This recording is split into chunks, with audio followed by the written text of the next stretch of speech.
Every day in cybersecurity, there are the threat actors, and there are people, like me, who study threats and defend against attackers on behalf of organizations like yours. Let me walk you through a real negotiation with the threat actor in the wake of a ransomware attack. This is a day in the life of a ransomware negotiator. Let's start with the initial engagement and setup phase. We start simple. We greet them as an anonymous but authorized persona. We don't want them to know we're skilled negotiators. This allows us to appear inexperienced and confused if needed.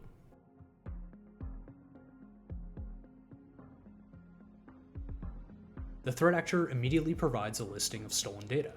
Now we know their attack was successful and that they intend to extort the organization. This helps our client understand the scope of the incident so that they can update their legal workstream.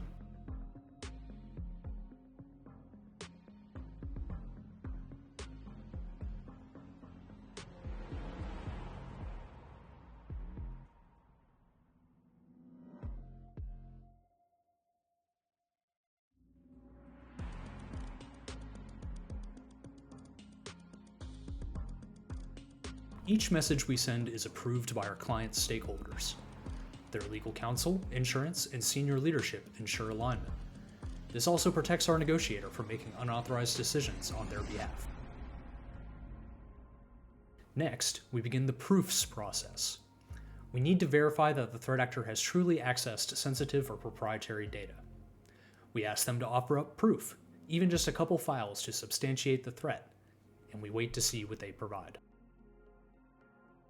At the same time, the threat actor makes their demand for payment.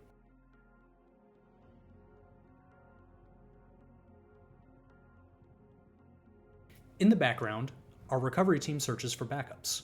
We stall by asking questions, play like we're naive, and keep them on the hook while we gather information, search backups, and investigate both the attack and recovery potential. In this case, we find backups. Chances are we will not pay any ransom. But the threat actor doesn't need to know that. Yet.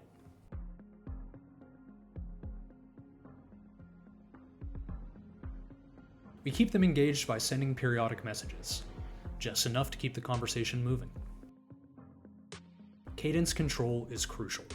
If we go too long without sending a message, the threat actor may get nervous and escalate their rhetoric.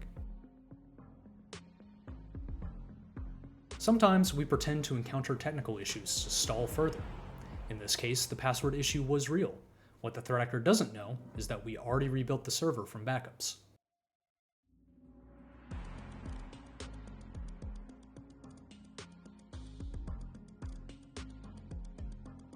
We keep burning time while extracting fodder for negotiation, things like a la carte pricing, just for data confidentiality.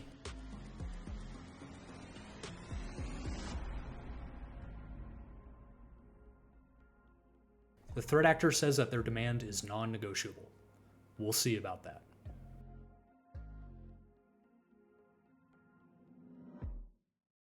Now it's time to get into their heads with some psychological framing. Deferring to a nebulous executive team delays decision-making and removes personal agency. This faux bureaucratic wall reduces pressure on the negotiator while buying us more time to dig in and learn about the attacker. Lowball offers are used as both stalling tactics and pressure testing.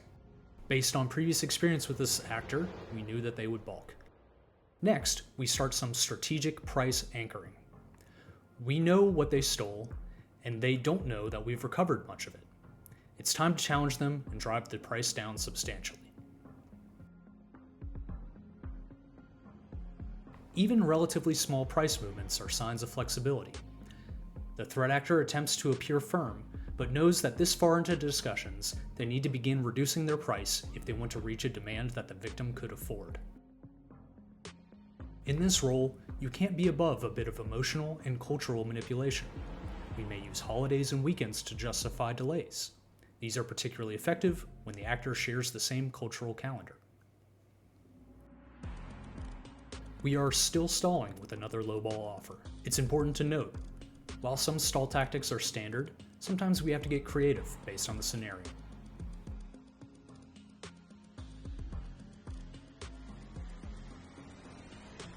We might even leverage the threat actor's own sense of professionalism and reputation in order to stall.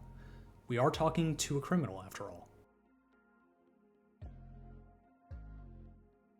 Each threat actor group has a distinct communication style. Some are cordial, some are passive and forgiving of delays, others can be aggressive and rude, especially if they sense they are not getting what they want.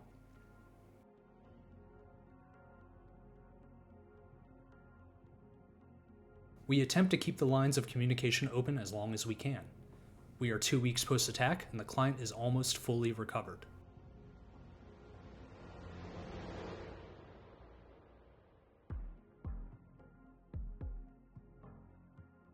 We continue to attack the value of the data. Threat actors always seem to overinflate the importance of whatever data they have on hand.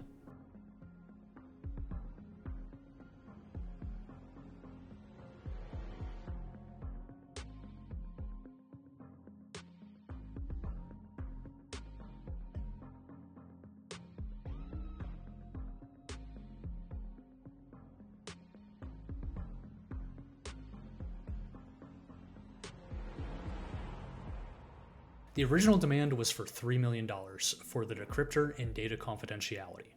Over 15 days, we've been able to whittle it down to $400,000, a significant reduction. If we were actually planning to pay, this would have been a successful outcome. Threat actor communications is an art and a science. It's important that your partner knows what they're doing. To learn more about ransomware actors, how they operate, and how you can defend yourself from cyber attacks, visit us at guidepointsecurity.com/grit.